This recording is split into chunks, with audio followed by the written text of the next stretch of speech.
Hi all, ಇದು Sunday mini blog. Sunday ನಾನು mushroom ಪಲಾವ್ನ ready ಮಾಡಿದ್ದೆ.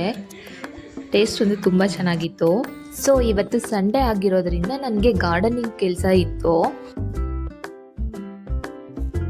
ನಾನಿಲ್ಲಿ ಧನಿಯಾನ ಕ್ರಷ್ ಮಾಡ್ಕೊತಾ ಇದ್ದೀನಿ. ಕ್ರಷ್ ಮಾಡಿ ಹಾಕೋದ್ರಿಂದ ಮೊಳಕೆ ಬೇಗ ಬರುತ್ತೆ, ಸೊ ಸೊಪ್ಪು ಕೂಡ ಬೇಗ ಸಿಗುತ್ತೆ ಅನ್ನೋ ಕಾರಣಕ್ಕೆ ನಾನಿಲ್ಲಿ ಮೆಂತ್ಯ ಮತ್ತು ಧನಿಯಾನ ಹಾಕೋತಾ ಇದ್ದೀನಿ. ಯಾವುದೇ ಪಾಟ್ ಖಾಲಿ ಇದೆ ಅಲ್ಲೆಲ್ಲ ನಾನು ಮೆಂತ್ಯ ಮತ್ತು ಧನಿಯಾನ ಹಾಕ್ಕೊತಾ ಇದ್ದೀನಿ. ಹಾಗೆಯೇ ಅಲ್ಲಿರೋದು ಬಟರ್ ಫ್ರೂಟ್ ಗಿಡ.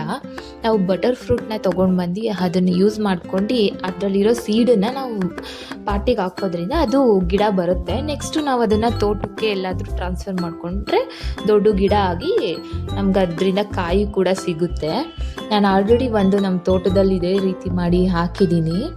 ನೆಕ್ಸ್ಟ್ ನಾನು ಎಲ್ಲೆಲ್ಲಿ ಖಾಲಿ ಇದೆ ಅಲ್ಲೆಲ್ಲ ಹಾಕ್ಕೊಂಡೆ ಮೆಂತ್ಯ ಮತ್ತು ಧನಿಯಾನ. ಮೆಂತ್ಯ ಒಂದು 20 ಡೇಸಿಗೆಲ್ಲ ಚೆನ್ನಾಗಿ ಬಂದುಬಿಡುತ್ತೆ, ಅಡುಗೆಗೆ ಯೂಸ್ ಮಾಡ್ಕೋಬೋದು. ನೆಕ್ಸ್ಟು ನಮ್ಮ ಪಾಟಲ್ಲಿ ಟೊಮೊಟೊ ಗಿಡ ಬಿಟ್ಟಿತ್ತು, 2 ಟೊಮೊಟೊ. ನೀರು ಹಾಕಿದ್ಗೂ ಸಾಕಾಯಿತು, ಯಾಕಂದರೆ ಇವಾಗ ಟೊಮೊಟೊ KG 50-60 ರೂಪಾಯಿ ಇದೆ. ಸೊ ಯೂಸ್ ಆಗುತ್ತಲ್ಲ ಮನೆಗೇ.